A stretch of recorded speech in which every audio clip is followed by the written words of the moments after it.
Hello, I will be introducing our group to you today. Our group's project is focusing on eutrophication in the Gulf of Mexico. For this entire project, we decided to go with team name Sink or Swim. Now, I know that might seem a little adorable and unserious when it comes to discussing a sustainability problem, but there's really a couple reasons we picked it. One being is since our problem is based in the Gulf of Mexico and other bodies of water, it just seems fitting and appropriate. Secondly being because unfortunately we really are at that point, not only with this problem, but a lot of the wicked problems being discussed in the course. We either need to start acting or we're going to start sinking. So, team sink or swim. There are 5 of us. I will start with myself. I am Bradley. I am based out of Kansas City, Missouri, though I'm from Wisconsin, so I don't technically consider this my home. I'm attending ASU to get a degree in art history. Then we have Megan, who is based out of Redlands, California. The focus of her major is sustainability. That is actually one of the reasons she became our team leader, is because she's someone we can really go to as a source of information for sustainability itself, not specifically just dealing with this one problem. Then we have Autumn from Grand Junction, Colorado. Her focus is English. We have Nadine from Prescott, Arizona, so our little local Arizona gal representing. She is attending ASU for Urban Planning and Development. And then finally we have Victoria. She is based out of Los Angeles, California, and she is focusing her degree on engineering management. And that is Team Sink or Swim. Now that Bradley has introduced our group and our wicked problem of eutrophication in the Gulf of Mexico, I wanted to include these 2 images to sort of further explain what it is and how the process takes place. It all begins with residential runoff, agricultural runoff, livestock runoff, urban runoff. All this ends up in our rivers and flows into our oceans, which causes an algae bloom, which is just, so terrible for the ocean life. It kills off a lot of things, and it's really bad stuff.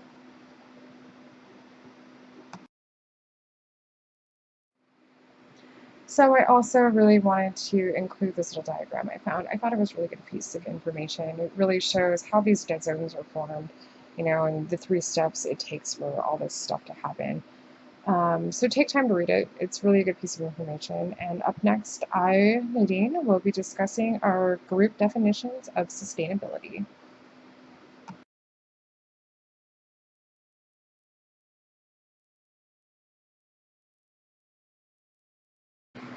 Hello, my name is Nadine, and I will be discussing how our group defines sustainability. Since there are so many different ways to define sustainability, and everybody really seems to have their own opinion on what sustainability is, I thought I would ask every individual in the group and discuss their points of views. First, I asked Bradley. His views were very, very similar to mine. We said that not being harmful to the environment or depleting natural resources, thereby supporting long-term ecological balance, basically meeting the needs of the present without compromising the needs of future generations. I know that sounds a little textbook, but that's the best way I can think to describe it accurately. Let's see. So Megan was up next. Her idea of sustainability is essentially trying to find a balance between people and our environment. It is also a means of restoring what may have been destroyed by humans, which I think is great. We really need to start repairing the areas of our Earth that we have destroyed. Let's see. Up next was Autumn. She said that sustainability to her was finding a way to coexist with nature and finding ways to live without continuously damaging the Earth any more than we already have. So again, her and Megan seem to have pretty close views of what sustainability means to them. Victoria's definition of sustainability was pretty short. Hers was just living in balance with the Earth, which is great. It's something that we as humans should really start doing a lot more, putting the Earth before ourselves. So those are the group definitions of sustainability. Seems like we all kind of had an overall, same kind of definition, that we need to stop destroying the Earth, start protecting it, so that way the future will have something, and, that's just what we got to do. So up next is Autumn, and she's going to be discussing why the group chose this topic of eutrophication in the Gulf of Mexico. So thank you for listening, and here's Autumn. Hi, my name is Autumn. I'm going to be talking about why my group chose the research topic that we all picked. Um, so for some of us, it was just more of wanting to know a little bit more about what's really going on with the eutrophication in the Gulf of Mexico, wanting to know the finer details of why this is happening, what's being done to fix it, and the actual damage that is being caused.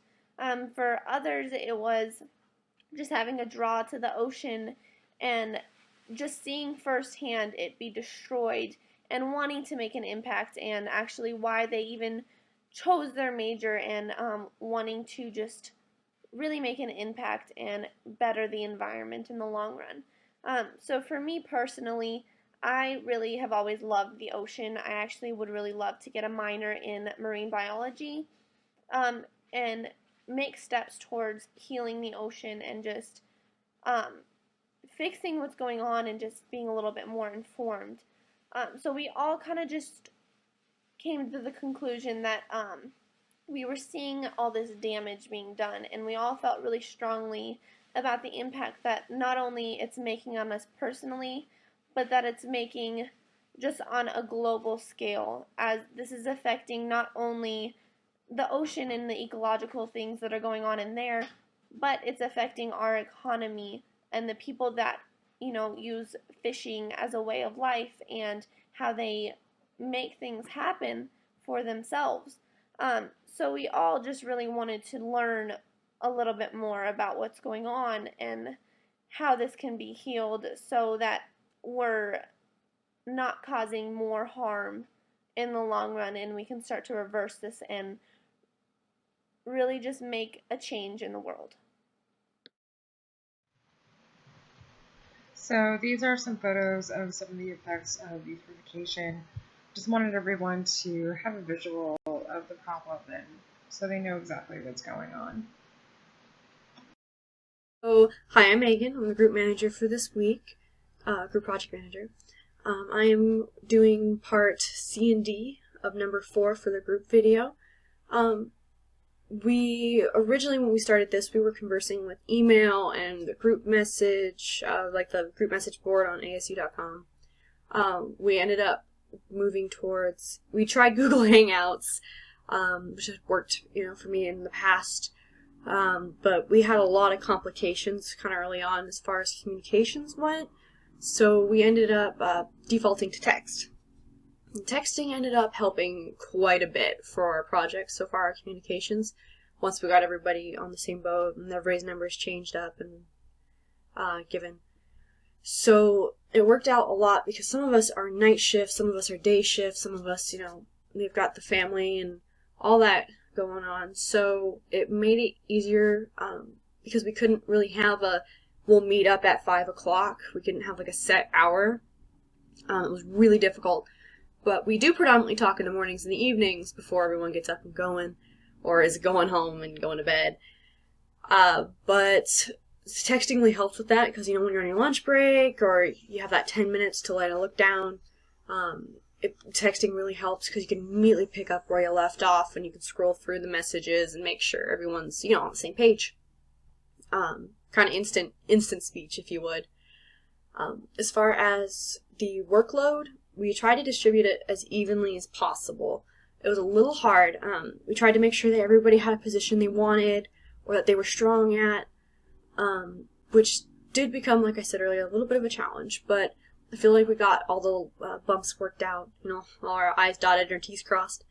And like I mentioned earlier, I share a portion with Victoria to make sure that all of us have a part to speak about for the video. So I feel that went pretty well. We definitely have room for improvement, but I think we're on the right track. Anyway, thanks for listening. Hello, my name is Victoria Serpas. My major is engineering management. What I feel sustainability means is to be in balance with the earth and yourself, basically not taking as many resources than what you actually need. The way we decided to share our files within our group was through file share and Blackboard, and also the way that we decided to communicate with ourselves, since it's an online course, we actually decided to use text. At first we did begin through email, but we realized that email was a little bit inconvenient for everyone, so that's where we decided to do a group text, and from there on we just worked our way with our projects. So, in conclusion, eutrophication is not just a problem that affects the Gulf of Mexico. It is, in fact, a worldwide wicked problem. For our studies, we will mostly be focusing on the Gulf of Mexico, but I just wanted to bring that to everyone's attention that it's not just there, it is everywhere. So that is pretty much going to conclude our video. Thank you for watching, and we are very excited to get started on our next project.